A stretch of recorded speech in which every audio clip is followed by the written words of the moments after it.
the last pick. Yeah, should be able to keep up the most iconic Lilia game that we've seen where Jushin was given a difficult time. If I'm not mistaken, might have been Super Prince on that Lilia. Yep, he was the pioneer in Season 17. Yeah, and he placed those glooms aggressively on the ground to make sure that the Jushin wouldn't be able to control the mid as comfortably. Okay, solid look up here for both compositions. Bunch of purifies. Bunch of purifies. This is going to be a slaughter fest here, I think, for both to get through to this point. There was a sticking point for Team Falcons at one point. They've managed to get through it by a little bit. Now can they equalize the series? The Champions Arena looks like there's life now on Team Falcons' side here. Hopefully they can get another game under their belt and bring us closer to that full series. All right, here we go. It's really going to be very determinant on how the Atlas and the Glue play against each other. Super Marco, again, going to be a very demanding game for him, honestly. A lot of the picks that you have, you forgo crowd control for damage, meaning that makes it harder for your mid laner, or excuse me, your gold laner to operate during team fights. Up against a lineup that has a lot of dive. So Haji and Ogwin need to slow down JP and Sanji as much as they can, similar to what they did in the previous game. Oop, already a little bit of a skirmish in mid. Haji put down a third of his health. But this will send Sanji home. Yeah. Unless, oh no, he's just Brave Smiting his way to staying. Yeah, one of the advantages there, having the Brave Smite, especially with the Jushin. You know, you're constantly keeping the Lantern over someone anyway, whether that's the minions, whether that's the heroes here. JP making his way through. They have control, but this is one of the things too. Lilia, like we saw earlier in the season with Super Prince, you know, you're able to go at least kind of duel it out a little bit better from more of a safety vantage point. With Lilia, once you get the black shoes, there's something there that can be said that you can try to bait some of the resources out from TL. Oh, look at that perfect match burst out of JP and Sanji. It's a deadlock.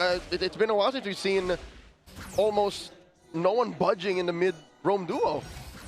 Again, without an EXP laner similar to a Paquito, things do tend to slow down here. Ooh, good use of Purify. Uh-oh. Haji went down to a fifth again. Tlph almost came in clutch for that engage. Yeah, both Purifies used. Super Marco not making it easy for Teddy. Here comes Ogwin. Oh, that's deep. Defensive use of the Valkyrie's Descent. And Ogwin will get away with it, wasting Teddy's ult. Yeah, but that might have been enough time to go ahead and solidify TL's first turtle take. Yep. That was a bit of a distraction that Falcons had to deal with, so clean take on the turtle. We didn't get to check in on Kyle so much. How did he get so delayed? Tlph invade took away his Beetle. I can't recall if he took away his Golem. But Kyle, yeah, just was green camp short of being able to hit level 4. Okay, so right now it's just a battle of attrition, these small little moves that TL is making now across the map. This is interesting though too, just because we haven't seen the YSS in the jungle too much, you know, and in this case the matchup between the YSS and the Fredrin. You know, you have back-to-back games for Tlph on the Fredrin from game 1 to game 2. Now you've got back-to-back for Kyle from 3 to 4. Ooh. Well, they both hurt. Lantern Flare on Haji. Refuses to press the black shoes. Instead uses regeneration. Liquid are so used to playing the slow style too. Yeah. It's slow, but it's still fast because of how fast the YSS farms. Mount Shocker takes down Ogwin. Sanji draws first blood. That's one of the difficult things, right? When there's a glue across from you, there's always that potential to kind of cause some chaos in those team fights, and then before you know it, you're being brought back, and then you can't escape. Ogwin looked disappointed in himself that he gave away such a meaningless kill. Not to mention using the flicker. Yep. Yeah. Committed the flicker as well. Especially now that he has a level 4, he's got the Fatal Link, so there's no surprise factor for more so about a minute and a half or so for this, but they try to make a play. They do get the beacon out from Sanji, so that's one of the strengths of the Fredrin. You know, you can kind of swoop in, try to get that energy eruption off. That doesn't happen, but yes, very not much happening in the early game, but despite it all, TL builds a bit of a lead. With not much happening, I'm expecting at least Kyle to have good pathing. It seems like more than once now he's gone back and forth. Yeah, it's just too fast with how Tlph is farming that Kyle doesn't have any room The slight bits of counter juggling, taking away a green camp here and there. Again, so much more easier and so much faster for a YSS to farm. Now with a Hunter Strike rush by Tlph, this could actually be a big win for Team Liquid Philippines if Tlph can hit a big stun. Turtle number 2. Started up by Liquid. Slight pull. And it looks like Falcons are considering should they engage. Ogwin does not have a flicker just yet. Holding on to the Fatal Links. Sanford comes through from the top. And in comes the Black Dragon form. Looking for targets. Turtle very low. Into the back line. Tlph secures it. And they dogpile on the flap, forcing him to flicker back. Didn't even get the Dark Wave. And now Ogwin's going to be up next. Lantern Flare right into the ground. 2 for none. Plus the Turtle. It's all Liquid. It was surprising to me that Flap still went into the backline of Tlph, went into their formation. Whether it was their bait play, Ogwin did end up getting some Fatal Links in, but they don't have the damage just yet for the rest of the members of Team Liquid Philippines. Yes, Haji is hurting Sanji, but with the glue, with the Yuzhong, it's not enough. Attempt down here. Push him off the tier 1 up top. Kyle's going to swoop in. They want to fight this one out. Looks like they're on Sanji. Is he going to be able to get away here? He doesn't have the Purify. He already used it up, and now Ogwin looking for it. Not necessary. Just the freeze. We're going to finish the job, and they put a kill on a Marco. Yeah, now they cut because JP and Teddy are forced to try and take that Flap against Carl. Uh-oh. 1v1 TZ brothers. And Flap gets on out of there. They're just saying hi, you know? Former teammates at one point. No kill secured there. We'll be teammates again. Yeah, that's true. Flap, though, on this Phobius. That's the name of their team. TZ Brothers. Oh, it is TZ Brother. Yeah, that's true. Yeah. The qualifiers for ENC. ENC, right. We're saying. I was just saying, you know, Flap, big part of this on this Phobius. He's got to be that front line for this team.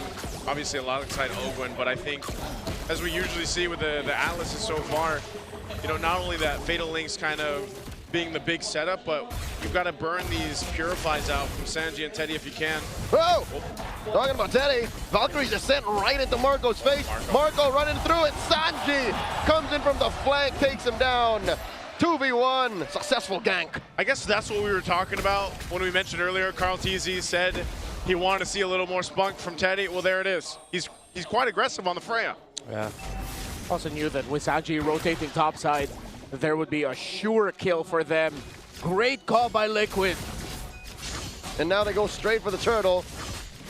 Hat trick for the Cavalry. Very little from Falcons. This is such a weird pacing that we're seeing right now in this game. For right now, Kyle in trouble. JP with the mount. In comes the Black Dragon form. Kyle gets squished. Marco from the left. This is very bad underneath tier 1. JP gets taken down. Haji scores. Valkyrie's descent coming through. That triggers Flap's Infernal Pursuit. And he goes for another one. Flap flickers back. Just too much damage from Liquid's front line. Yeah, good thing he didn't commit that. He would not have survived, and it would have been another meaningless kill. JP, though, of course, went down as he was absorbing the hits from the turret. Team Liquid Philippines. I think Tlph specifically just out-rotated Kyle in the jungle. Hurt Falcons in the long run. Oh, they're on 40. Ogwin and Marco. No Dragon. And Marco gets it. That's what they need. Marco might be one of the cases again, just like we saw in the previous game, where they're going to rely on this carry to scale up the way they are. Oh, Sanji sniffed them out, stopping Marco and Ogwin's Rico. And that's it. Lantern Flare, 6 feet under. That was just a great read by Liquid. Crimson Beacon, closing it out. They knew that they were there. That's why I was wondering if Super Marco and Ogwin didn't realize that they could just walk back. They should have. Probably the safer route. Yeah, I don't think they can. They're not exactly reading JP's and Sanji's rotations right now. Yeah, this puts Tlph now up almost 3,000 gold, approaching that point. Very low kill game, but it's more so a game across the map is what we're seeing here. This will all lead into that first Lord take. Once it's up, you're thinking Team Falcons in a position to actually go ahead and contest it. You know, you got 2 big items for Super Marco, but if he's caught out without the Purify, as we've seen, there's just a little bit too much crowd control to deal with here from Team Liquid, especially, once again, dealing with a Jushin in the hands of Sanji. Really feels like that YSS was a checkmate response to the Fredrin jungle, just with rotational speed alone. And of course, with Tlph being proactive. Okay, Fatal Links used, but Sanji uses Purify for that. 1 for 1. Can Falcons even use it to reposition? They pull out a Crimson Beacon out of Sanji. That's actually pretty good for Team Falcons, though. Right now, TL still has control, though. There was a push by Super Marco in it. I guess that's enough information for TL just to blitz down the Lord, and they take the tier 2 on the top side. So despite that, they look to put more pressure on the purple side of the jungle of Team Falcons. No commit, though. Yeah. No fatal links from Ogwin, so he couldn't try and make something happen. Just a bit of freeze and a bit of peel to send Liquid back. Ice Queen 1 for Sanji. So for the map looks good for Liquid. Teddy's been very active. And this has just provided so much space for Carl. Teddy's applied the right amount of pressure. It's not like he's actively looking for fights. Yeah. Sometimes he just pops the form. Yeah, he's just doing what needs to be done where he goes. And that's what made the map so small for Falcons now. Oh, Mountain Shocker. Liquid are saying we want this tier 1. In comes the Black Dragon form. And then they dive in. Valkyrie's descent, Sanji gets taken down. And now there's another one in JP. Falcons are running it. Sanford very low. Glooms underneath that half dragon. Super Marco wailing away. Finds him, double kill for Bulletproof. And that's a 3 for none, the punish on the tier 1 push. Talk about greedy. But still the tower up top is going to get pushed in by the Lord. Tlph is getting chased by Kyle. Okay, they send Flap to take care of the marching pusher. And in mid, they continue. Kyle versus Carl, the man-to-man. In comes Teddy with a Valkyrie descent, Mount Shucker. Teddy, defensive use of it, and Carl gets taken down between 3 members of Falcons. Might have been too much even for the GOAT. The plan was there, but it was stopped in its tracks by Ogwin and the rest of Team Falcons. Super Marco popped his Purify so that when he would get hit by the turtle boat, and it did, he would not get stunned. He'd take the damage, but at least he still got the free hit. And of course, a momentary taunt as well coming out from Kyle was perfect. And again, energy eruption, right? Yeah, energy eruption. I just remembered it now. He erupted the energy, man. That was just good defense for Super Marco. That's why we were saying earlier, for this game as well, they want to go ahead and lean towards Super Marco on this carry to actually carry through the game, get to that point. So now it's them trying to put pressure on the purple buff of Tlph, but he is going to go ahead and secure it. They will disengage from that. Look at the positioning from Sanford here. It's TL playing in a different way in this one. They sort of have to. That's what we're seeing them throughout this game. They can't just brunt force push their way forward against Team Falcons. They can do it against the 6 other franchises in the league, but not against Falcons, not against their fated rival in the Clash of Titans. Even they have to evolve. Still a massive lead that Falcons needs to chip through for the jungler. And I'm not talking about items, I'm talking about EXP. You cannot go full commit into Lord fights with Kyle 2 levels down to Tlph. That's why I think Falcons are now going to have to take the next few moments, seeing if, even though they look better on the defense, if they can get an odd pick or 2, recover, recalibrate, and then try to build an advantage through there, because retro battles are just going to favor Tlph. Oh, are they going to go for Teddy? They're collapsing over on Teddy on the bottom side. Both Ogwin and Super Marco are there. Lord is up. Teddy wants to keep putting pressure on this side of the map, so JP goes to potentially support him, but they'll keep Teddy there. And Tlph will leave this chubby wave up top for Falcons to deal with, as they seem to pivot straight for the Lord push. Yeah, both side lanes being pushed. This is a clear sign for Liquid to just go. And they're going. A third of the Lord down. Mount Shocker plus Black Dragon form committed already. There's the Fatal Links. Where's the response? Tlph secures it, and now they collapse onto JP. Flap takes him down. Crimson Beacon out of Sanji, already used to Purify. And Marco throws out these light wheels like there's no tomorrow. Sanford backs off, 2 kills for the Lord. Again, you're seeing Team Liquid make the decision to, hey, zone them out while I secure the objective, and they want to disengage. Wow. Tlph compromised by Owen. Dark Wave plus the stop, serving up a kill to Super Marco. They push tier 2. Do you know what this feels like? It feels like I'm watching Hachi back with Blacklist. Oh man, it's a different style of play, and now the tier 3 turret in the mid lane of the base of TL is going to go down here. Falcons demolished that inhibitor like it was nothing. It was nothing, man. They can still got to deal with the Lord, but the Lords that TL has been taking pretty much resulted in nothing. Because again, Falcons are so much better in the defense. They have a great counter punch, and they're playing around Marco. It's a Falcon-flavored ube. No healing, but it's just playing for your main core, not course, core, with a Fredrin at the heart of it all. Yeah. Hey, it's like getting to that core of the kunafa. Yeah. What's a kunafa? It's a Saudi Arabian delicacy. Oh, is that the trending chocolate? It's the one with pistachio. It is pistachio, but Yeah. it's different. One of these days, I want to try, what is that? Chewy cookie. The Dubai chewy That's cookie. Dubai. Isn't that the same thing? Kunafa? No. Okay, well, A few Habibis have just got, Habibi, what? I'm sorry. I need to be educated. Right now, we're being educated on how Team Falcons has been able to maintain this game on a defensive lineup to protect Super Marco. That's the game plan.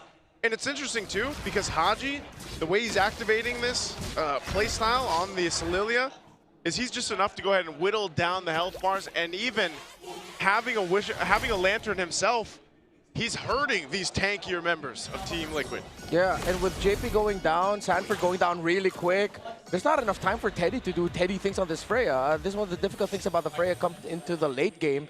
Yeah, she really hurts, but so does the marksman that you're trying to take down. And as long as Falcons keep their formation tight and keep protecting Marco, they should be able to coast. This is going to be, again, another long game. As we've discussed, the potential of that happening over and over again with Fredrin making a big comeback for this series.